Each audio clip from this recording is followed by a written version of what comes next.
Hasil rapat perdana Board of Peace atau Dewan Perdamaian menyatakan Indonesia ditunjuk menjadi wakil komandan pasukan stabilisasi internasional atau ISF yang baru dibentuk di Gaza. Kemudian bagaimana Indonesia bisa mengemban tugas ini dan bagaimana perdamaian ini bisa terwujud. Kita akan bahas bersama dengan sejumlah narasumber yang akan bergabung saudara di sambungan daring. Yang sudah bergabung bersama kami ada dosen hubungan internasional Presiden University Teguh Reza Syah. Selamat pagi Pak Teguh. Selamat pagi, salam dari Presiden University. Ya, dan nanti akan bergabung juga saudara Herman Khairon, Sekjen Partai Demokrat. Tapi sebelum ke Kang Hero yang belum bergabung, kita ke Pak Teguh terlebih dahulu. Pak Teguh, seperti apa kemudian respons Anda melihat Indonesia kemudian ditunjuk di posisi yang strategis ini sebagai wakil komandan dari ISF? Saya pikir penunjukan pada perwira tinggi Indonesia itu sangat wajar ya. Karena reputasi Indonesia yang sudah mengglobal. Kita sudah terlibat dalam banyak sekali misi-misi peacekeeping operation di seluruh dunia dari tahun 50-an sampai hari ini. Dan kualitas peacekeeping operation Indonesia itu luar biasa. Mereka sangat terlatih, sudah dilatih lama di Sentul. Kemudian mereka juga sangat memahami hukum internasional. Mereka sangat memahami budaya lokal. Dan mereka mampu berinteraksi secara lintas budaya. Dan yang uniknya adalah kalau mereka itu didatangkan pada suatu wilayah, itu sudah ditunggu-tunggu oleh masyarakat di situ. Karena masyarakat biasanya sadar bahwa prajurit-prajurit Indonesia itu adalah santun. Santun, kemudian menghargai budaya lokal, dan biasanya kalau terjadi rotasi atas anak-anak kita tersebut, biasanya masyarakat setempat itu menangis karena mereka minta agar didatangkan lagi dari Indonesia. Dan uniknya, kalau terjadi berbagai peristiwa yang melibatkan masyarakat lokal, biasanya mereka minta boleh bantuan pada PBB selama ini ya, tapi khusus di operator di lapangannya orang Indonesia. Karena mereka tahu orang Indonesia itu bersikap adil, orang Indonesia itu bersikap santun dan menghargai masyarakat. Jadi ini adalah hal yang lumrah terjadi. Saya tidak terkejut ketika Donald Trump mengatakan akan meminta atau Indonesia untuk mengirimkan seorang wakil dari ISF. Dan Pak Presiden Prabowo Subianto sudah mengatakan saat ini sedang memilih dan selanjutnya akan menunjuk, dan hal ini tidak sulit karena saya perhatikan kaderisasi di TNI itu sudah berjalan berdasarkan prinsip-prinsip meritokrasi. Jadi mereka naik ke atas itu dengan proses berjenjang, kemudian mereka juga sudah mengikuti pendidikan pelatihan yang sangat bagus di level sekolah staf dan komando, Angkatan Darat, Angkatan Laut, dan Angkatan Udara, dan selanjutnya masuk ke level Sesko TNI. Nanti dari situ akan naik lagi ke level Lemhanas. Dan saya yakin dan percaya bahwa siapapun yang dipilih oleh Presiden nanti untuk menjabat sebagai wakil komandan di Gaza nanti itu akan mampu bertugas dengan baik. Cuman kita hendaknya memahami bahwa International Stabilization Force ini sangat unik ya. Mereka menjalankan fungsi-fungsi tertentu seperti misalnya security and law enforcement. Jadi untuk itu pejabat Indonesia nantinya harus benar-benar memahami bahwa kalau berbicara security dan law enforcement itu akan melibatkan Hamas, itu akan melibatkan pengamanan di perbatasan, kemudian juga akan terlibat dalam pelatihan angkatan kepolisian dari masyarakat yang ada di situ. Kemudian juga aparatur Indonesia nanti akan terlibat juga dalam kegiatan demilitarization. Dalam hal ini mereka akan mengamati bagaimana terjadinya decommissioning. Jadi dalam hal ini adalah identifikasi dari persenjataan, dan juga senjata itu hendaknya diproses sehingga tidak terkesan bahwa Indonesia dan juga kontingen ISF itu berlaku tidak adil. Karena tidak mustahil akan ada juga masyarakat yang memiliki senjata, dan juga tidak mustahil juga ada orang-orang Israel di situ yang memiliki senjata. Kemudian tugas lain dari International Stabilization Force itu adalah humanitarian protection. Jadi untuk itu pimpinan kita nanti di sana dan juga awak dari International Stabilization Force itu harus punya kemampuan mengamati bagaimana jalur-jalur keluar masuk dari Gaza itu dan keluar. Dan juga mereka harus mengamati juga bagaimana secara bertahap pasukan Israel itu meninggalkan lokasi. Jadi ini adalah hal yang tidak mudah, dan saya yakin sebelum anak-anak kita diberangkatkan ke sana mereka sudah tersiapkan untuk itu. Kemudian juga nanti dalam berhubungan dengan pimpinan pimpinannya konon akan ditunjuk Mayor General Jasper Jeffers dari Amerika Serikat. Akan terjadi masalah baru, semoga bisa diatasi karena Mayor General Jasper Jeffers ini akan menginduk kepada United Nations Central Command atau CENTCOM, dan selama ini kita belum pernah masuk ke dalam CENTCOM. Nah, jadi untuk itu kita hendaknya menyiapkan suatu transisi bahwa tugas Indonesia adalah sebatas di Gaza dan kita tidak akan terlibat dalam berbagai aksi dari US Central Command di berbagai belahan bumi. Karena itu jangan sampai nanti terkesan Indonesia itu merupakan bagian dari angkatan bersenjata Amerika Serikat. Karena kalau kita ketahui United States Central Command itu reputasinya cukup banyak di dunia. Kemudian mereka itu sudah lama berdiri tahun 1983 dengan nama sebelumnya Rapid Deployment Joint Task Force. Kemudian mereka juga terlibat dalam penyelesaian berbagai krisis di Timur Tengah, terutama sekali di Mesir, di Afrika, di Asia Tengah, dan juga di Asia Selatan. Jadi untuk itu kita hendaknya berhati-hati, jangan sampai nanti peran serta kita itu dianggap merupakan perpanjangan dari angkatan bersenjata Amerika Serikat. Nah itu dia Pak Teguh yang kita khawatirkan, memang khawatirnya kita jadi perpanjangan tangan dari Amerika Serikat maupun misalnya sekutu dekatnya Israel. Nah kemudian bagaimana kita bisa memastikan peranan kita di pasukan perdamaian ini untuk bisa menjaga security dan juga law enforcement ini, kalau kata Kemlu kan sebelumnya tidak akan masuk ke ranah pertempuran maupun juga pelucutan senjata Hamas. Bagaimana kita bisa memastikan kita tidak terlibat di situ Pak?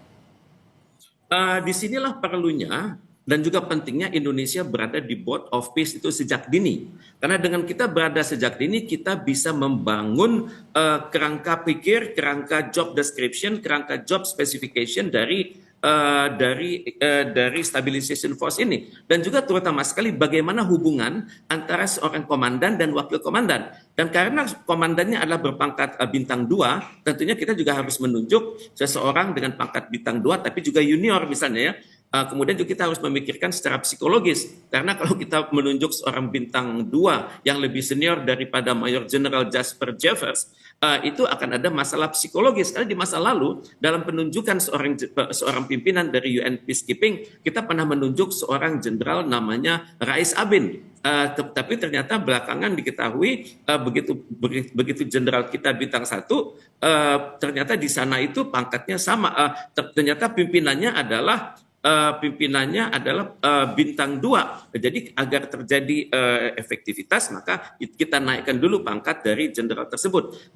Kemudian kita juga pernah punya pengalaman dengan Jenderal Hasnan Habib yang menangani hal-hal ini, dan biasanya kalau pimpinan dari Indonesia yang bertugas di sana itu urusan-urusan kepangkatan itu sudah beres di sana. Kemudian urusan pengetahuan atas struktur organisasi itu juga sudah jelas. Kemudian juga aturan-aturan dalam berhubungan dengan tokoh Amerika Serikat ini, dan juga bagaimana cara tidak berhubungan nanti dengan CENTCOM, karena jangan sampai nanti kan nggak lucu jenderal kita hormatnya kepada Panglima dari CENTCOM itu bintang 4 dari Amerika Serikat, dari Angkatan Laut bintang 4 ya. Jadi tentunya hal-hal yang pakewu seperti ini hendaknya kita perhatikan. Jadi saya pikir seorang jenderal dari Indonesia cukup menjalankan fungsi-fungsi wakil, kemudian tapi memiliki kemampuan berinteraksi dengan Amerika Serikat. Dan untuk itu kan saya pikir tadi Pak Presiden mengatakan akan dipilih. Tentunya tidak sulit memilih, karena selama ini saya perhatikan jenderal-jenderal di Indonesia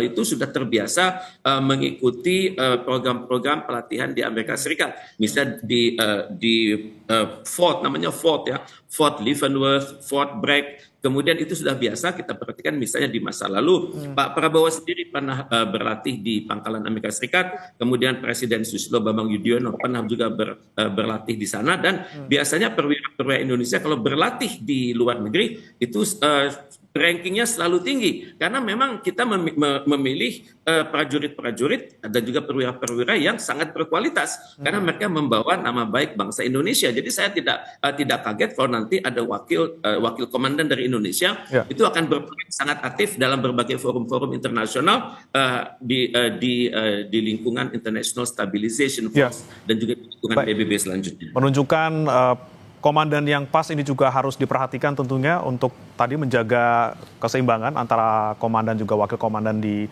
ISF. Sudah bergabung bersama kami Sekjen Partai Demokrat Herman Hairon. Selamat pagi, Kang Hero. Pagi, selamat pagi. Ya, Kang Hero, tadi kita sudah bahas terkait bagaimana peran dari Indonesia nantinya ketika kita sudah menjadi nih wakil komandan dari ISF. Kalau menurut Anda sebagai partai pendukung pemerintah, seperti apa penunjukan Indonesia ini? Ya, saya kira ini sebuah penghargaan dan diplomasi yang luar biasa. Pak Prabowo tentu memiliki sesuatu atau strategi hubungan luar negeri yang baik. Tentu dengan dasar bahwa kita memiliki politik bebas aktif dan terus menjalin hubungan baik. Dan ini adalah sebuah komitmen, ya, bahwa kita bisa menunjukkan bukan hanya pada tataran diplomasi, tapi dengan kesiapan Pak Prabowo dengan 8.000 personil, bahwa ini adalah komitmen pasukan perdamaian, both on ground, yang menurut saya bisa menunjukkan bahwa Indonesia tidak hanya berbicara, tetapi juga menunjukkan kesiapannya. Bahkan ini merupakan wujud terhadap keinginan Indonesia yang ditunjukkan oleh Presiden Prabowo Subianto sebagai bagian dari solusi dua negara. Kalau tentu nanti ke depan pasukan ini bisa menjaga perdamaian dan pada akhirnya kemudian bisa mewujudkan dua negara yang merupakan solusi terbaik dari Palestina, tentu ini juga akan menjadi sebuah perjalanan sejarah. Kemudian juga ini adalah merupakan bagian kepercayaan dari berbagai negara, ya, terutama Amerika, yang saya kira Pak Prabowo karena pernah lama juga di Amerika tahu bagaimana sesungguhnya memimpin sebuah pasukan perdamaian, dan Indonesia punya pengalaman panjang lah untuk itu. Dan pada akhirnya ini kan juga akan menjadi langkah penting, ya, proses diplomasi yang tentu dengan ditunjukkan dengan sebuah nilai-nilai yang bisa ditunjukkan kepada negara lain. Dan ini akan menurut saya akan menjadi kekuatan penting Indonesia ke depan. Ya, oke. Kang Hero, ini yang jadi pertanyaan kami juga. Ini kan Kementerian Luar Negeri dari tanggal 15 Februari sudah menegaskan bahwa Indonesia tidak akan pernah terlibat dalam pertempuran maupun juga demilitarisasi Hamas seperti itu. Tapi dengan peran Indonesia sekarang sebagai wakil komandan dari ISF, kemudian bagaimana kita bisa tidak terlibat kalau kita saja sudah jadi wakil komandannya seperti itu? Ya kan ini kan sudah satu board, ya. Artinya kan menurut saya ini sebuah proses, ya, sebuah proses transisi. Jadi dan dengan bagian penting di dalam proses transisi dan menjadi wakil komandan di pasukan perdamaian ini, saya yakin punya cara lah. Punya cara bagaimana pendekatan-pendekatan penting antar kedua negara, diplomasi yang panjang tentu harus diteruskan, dan tentu pada akhirnya ya kita bisa menciptakan perdamaian di sana. Ya kita lihat saja, dan saya meyakini Presiden Prabowo akan punya kemampuan untuk sampai ke arah perdamaian itu. Baik. Pertanyaan yang sama saya tujukan ke Pak Teguh. Pak Teguh, kita sebagai wakil, posisi kita strategis di samping dari komandan dari ISF. Ini kita semakin strategiskah, punya daya tawar yang besarkah juga untuk tidak ikut dalam demilitarisasi, atau justru kita nanti ikut di ikut komandannya seperti itu? Terima kasih. Pandangan dari Bapak Herman Hairon itu sangat jelas itu, karena kita memiliki pengalaman yang sangat banyak di berbagai forum internasional. Banyak sekali misi perdamaian yang sudah kita lakukan di berbagai belahan bumi, dan tentunya kita memiliki data terbaik yang disebut best practices. Dan saya sangat berharap best practices itu dapat dibagikan Indonesia, karena dibandingkan negara-negara lain, ya kita termasuk negara yang paling kaya pengalaman, dan kita termasuk negara yang sudah teruji dan terdevelop sekaligus. Jadi untuk itu memang perlu konsultasi dengan semua anggota board of peace ya, sehingga tidak terkesan bahwa Indonesia itu melangkah di luar koridor berlaku di board of peace. Jadi dengan keberadaan Pak Prabowo di dalam board of peace dengan pengalamannya yang sangat tinggi dan juga beliau alumnus dari berbagai pelatihan militer Amerika Serikat, saya pikir tidak sulit bagi Indonesia untuk mendapatkan praktek terbaik karena banyak sekali namanya misalnya TASCAP, misalnya tugas-tugas akhir dari aparatur militer dari seluruh dunia yang bertugas di Amerika Serikat. Jadi Pak Prabowo punya kelebihan, beliau bisa mengkombinasikan lembaga-lembaga pelatihan yang ada di Indonesia, di Asia Pasifik, di Asia Afrika, dan juga lembaga yang ada di Amerika Serikat. Jadi saya yakin nanti ide-ide yang datang dari presiden kita itu dapat dikatakan lebih unggul dan lebih teruji daripada ide-ide yang datang dari negara-negara lain. Perlukah juga nih Pak Teguh, bagaimana kita bisa membagi tugas yang jelas, batasan yang jelas, koridor yang jelas, di mana pasukan kita ditempatkan, apa saja peran mereka, tentunya untuk menjaga keselamatan pasukan kita juga di sana. Dan untuk itu memang diperlukan informasi yang sangat detail ya. Jadi kita bisa dalam kedudukan kita sebagai board of peace, dalam kedudukan kita sebagai wakil komandan, ya tentunya kita berhak mendapatkan data-data intelijen yang selama ini tidak kita miliki. Mungkin data-data intelijen yang kita peroleh ini kualitasnya akan ada lebih tinggi daripada data-data intelijen yang berada di media massa ataupun berada di kalangan atas pertahanan di Timur Tengah. Karena biasanya intelijen Amerika Serikat itu sangat baik, memiliki teknologi remote sensing yang sangat baik dan teruji di lapangan. Dan ini adalah suatu alih teknologi yang sangat bagus dari Amerika Serikat kepada anak-anak kita. Saya nyebut anak-anak karena pada saat Pak Prabowo berbicara bulan Oktober silam, beliau menggunakan kata our sons and daughters. Jadi anak-anak kita ini saya yakin akan sangat banyak mendapatkan pengalaman di dalam International Stabilization Forces, dan tentunya hal ini kedepannya akan sangat membantu profesionalisme di kalangan Tentara Nasional Indonesia dalam penugasan mereka di berbagai belahan bumi dan juga profesionalisme mereka saat menjabat di dalam negeri sendiri.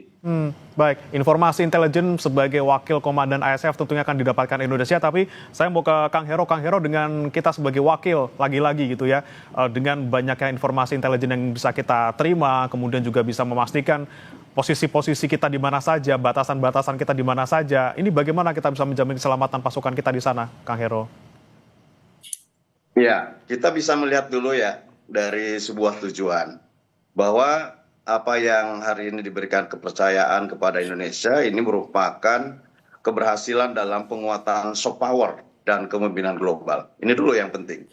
Dan tentu yang kedua, kita lihat dari komitmen Presiden Prabowo bahwa dengan mempersiapkan personil yang profesional dan kemudian memberikan kepercayaan tingkat internasional pada hari ini karena dijadikan sebagai wakil komandan, dan tentu ini merupakan sebuah kepercayaan yang bernilai dan dipandang bahwa Indonesia ya cukup mumpuni dalam posisi menjadi sebuah negara yang mampu untuk menciptakan perdamaian dunia.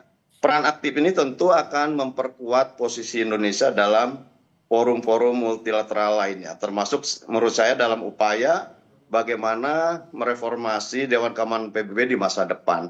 Dan ini merupakan langkah maju lah gitu ya. Dan bagaimana teknisnya nanti tentu berkaitan dengan tingkat keamanan dan lain sebagainya. Ini kan bukan hanya menjadi tanggung jawab Indonesia, tentu ada beberapa negara yang telah bergabung di Board of Peace yang tentu juga di dalamnya ada Amerika Serikat, kemudian ada Israel dan lain-lainnya yang tentu akan membawa hal-hal yang lebih penting kepada meja perdamaian. Dan kita berharap bahwa dengan adanya pasukan perdamaian ini bukan berarti kemudian kita terjun dalam sebuah konflik peperangan, tetapi justru dengan adanya ini adalah merupakan transisi pemerintahan menuju kepada pemerintahan yang teknokratis dan berjalan dengan damai, dan pada akhirnya kita bisa mewujudkan two-state solution. Oke, tadi juga sempat saya bahas bersama dengan Pak Teguh soal siapa kira-kira pemimpin ataupun komandan yang tepat untuk bisa memimpin Indonesia sebagai wakil komandan ISF di Gaza. Kalau menurut Kang Hero nih sebagai partai pendukung pemerintah, ada nggak nama yang diusulkan ataupun misalnya pandangan terkait dengan siapa komandannya?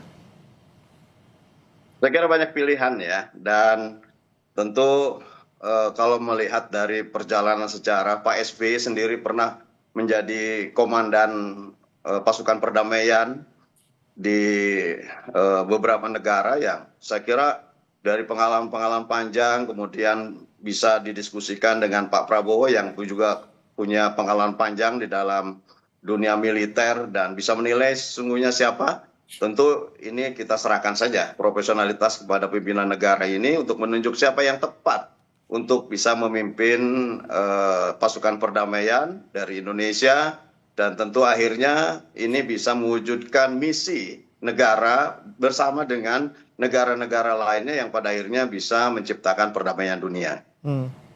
Oke, baik. Tentunya selain soal jumlah pasukan yang akan dikirim ke sana, tentunya kita juga bicara soal biaya, tentunya biaya yang kita harus keluarkan untuk bisa mengirimkan pasukan kita ke sana. Bagaimana kemudian dari Partai Demokrat melihat kemampuan kita sebagai sebuah negara di Indonesia yang mungkin punya fiskal yang sedang terjepit juga sekarang. Bagaimana Kang Hero melihatnya? Ya semuanya sudah dalam perhitungan menurut saya. Karena pasti ya bukan kita hanya terjun dalam sebuah komitmen mewujudkan perdamaian dunia dengan mengirimkan pasukan dan berkonsekuensi terhadap biaya. Tapi pada sisi lain menurut saya ada tingkat kepercayaan yang semakin baik terhadap Indonesia dan ini sesungguhnya juga akan menciptakan sebuah opportunity ya dan ini akan berkembang menurut saya kepada diplomasi ekonomi dan lainnya. Tentu ada sesuatu yang ini menjadi bagian penting dalam prestasi bangsa kita, juga ini bisa mendatangkan hal lain. Dalam konteks politik dunia, kita semakin aktif, semakin bisa menunjukkan kapasitas, profesionalitas, dan bisa berhasil mewujudkan apa yang menjadi keinginan banyak bangsa-bangsa. Saya kira pada sisi lain juga ini juga akan mewujudkan opportunity lain yang juga bisa meningkatkan perekonomian bangsa. Dan kewajiban menciptakan perdamaian dunia kan bukan hanya menjadi kewajiban bangsa kita. Tentu pada akhirnya nanti hal-hal seperti ini akan menjadi pertimbangan. Dan saya meyakini Presiden Prabowo Subianto sudah mempertimbangkan dengan matang persoalan konsekuensi dan apa yang tentu menjadi resiko terhadap keterlibatan kita di dalam komitmen ini. Gitu. Oke, baik. Sudah dipertimbangkan pastinya oleh Pak Presiden terkait dengan biaya gitu ya. Kembali saya ke Pak Tuku. Pak Tuku, ini kita Indonesia tidak hanya satu-satunya negara yang mengirimkan pasukan yang sudah berkomitmen dari 5 negara, termasuk Indonesia, ada Maroko, kemudian Kazakhstan, ada Kosovo, ada Albania juga. Ini bagaimana kemudian kita nanti bisa berkolaborasi, bekerja sama dengan tujuan yang sama mungkin. Bagaimana kemudian kita bisa menyatukan ide dan juga gagasan yang sama untuk perdamaian Palestina dan juga untuk solusi 2 negara? Memang disinilah peranan hubungan internasional ya.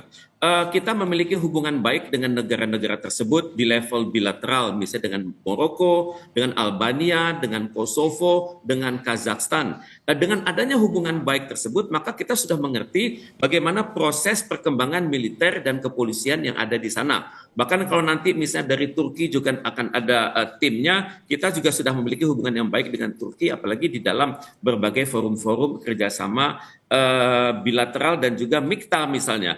Kemudian juga kita juga sadar bahwa untuk itu diperlukan memang seleksi anak-anak kita yang nanti masuk ke dalam stabilization force itu yang benar-benar siap pakai gitu, yang sudah bukan hanya terlatih dengan baik, tapi juga sudah mengikuti seleksi psikologi sebelum mereka berangkat. Dan ini juga hal-hal yang juga harus pikirkan. Kemudian juga bagi para operator Indonesia nanti yang levelnya lebih senior, tentunya kan mereka sudah harus mengerti sehingga tidak perlu belajar lagi gitu, karena pelatihan di Sentul itu sudah sangat bagus. Jadi nanti mereka sudah mengerti bagaimana yang namanya transisi pemerintahan, kemudian bagaimana prosedur bekerja secara damai, dan juga mereka sudah siap dari segi profesionalisme. Mereka sudah terlatih secara meritokrasi dan juga mereka sudah juga memenuhi kriteria kapabilitas dan akseptabilitas. Jadi ini yang harus kita yakinkan pada diri kita sendiri, bahwa anak-anak kita yang berangkat nanti itu sudah siap pakai, sudah siap berinteraksi secara lintas kelembagaan, dan juga taat pada hukum internasional, dan benar-benar mampu menerapkan nilai-nilai luhur Pancasila di lingkungan yang baru tersebut. Karena lingkungan baru tersebut tidak aman-aman saja, itu kita berhadapan di satu lingkungan di mana masyarakatnya, satu keluarga itu pasti ada beberapa orang yang sudah meninggal, pasti ada mereka yang menyaksikan bagaimana anak kecil itu meninggal. Mereka sudah melihat juga bagaimana bom itu bekerja.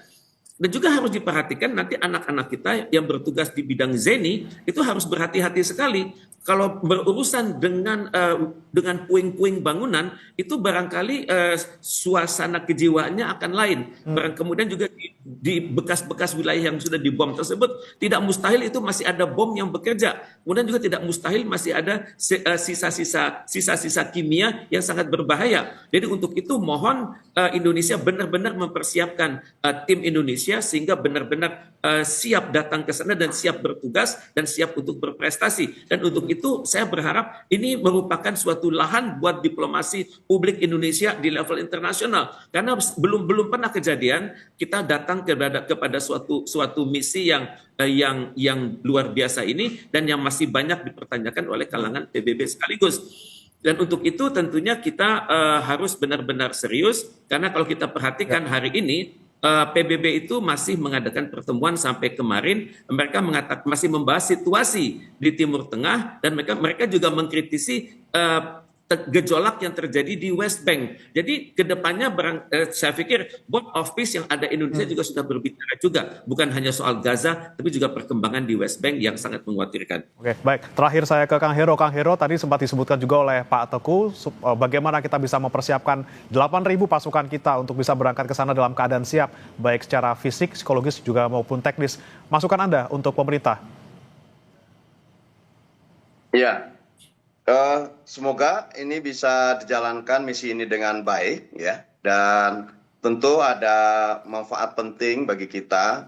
Bagaimana dengan pengiriman pasukan dengan skala besar ini akan memberikan keuntungan teknis pertahanan bagi nasional kita, dan tentu pengalaman operasional personel TNI akan mendapatkan pengalaman yang sangat berharga, karena di sana akan kita dihadapkan dengan pengelolaan zona konflik yang kompleks dan berteknologi, dan tentu pengalaman ini akan menjadikan hubungan baik dengan negara-negara lain dalam meningkatkan akses akuisisi terhadap alutsista yang lebih modern. Ini penting gitu ya, dan pengalaman ini tentu akan menjadi pengalaman berharga, akan tercatat dalam sejarah, dan mudah-mudahan ini adalah jalan terbaik menuju kepada pembentukan two-state solution yang pada akhirnya Indonesia berperan aktif, dan pada akhirnya juga akan memberikan kepercayaan dunia Indonesia bagian penting di dalam percaturan dunia internasional. Dan mudah-mudahan ya bisa didukung penuh oleh negara-negara yang saat ini terlibat langsung di dalamnya, dan pada akhirnya pengiriman pasukan perdamaian bukan untuk berperang, tetapi tentu untuk bisa mewujudkan sebuah transisi pemerintahan yang teknokratis, dan tentu pada akhirnya bisa menjadi negara yang damai, menciptakan sebuah hubungan baik antar negara, dan pada akhirnya Indonesia bisa mendapatkan manfaat dari semua ini. Itu yang kita harapkan bersama-sama. Indonesia apapun posisinya, apapun jabatannya, dan apapun seberapapun besar perannya, ini adalah konsisten untuk mewujudkan perdamaian di Palestina dan juga mewujudkan solusi dua negara. Terima kasih Pak Teguh Reza Syah, pakar hubungan internasional Presiden University, dan juga Kang Herman Hairon, Sekjen Partai Demokrat, sudah bergabung bersama kami di Sapa Indonesia Pagi. Selamat pagi.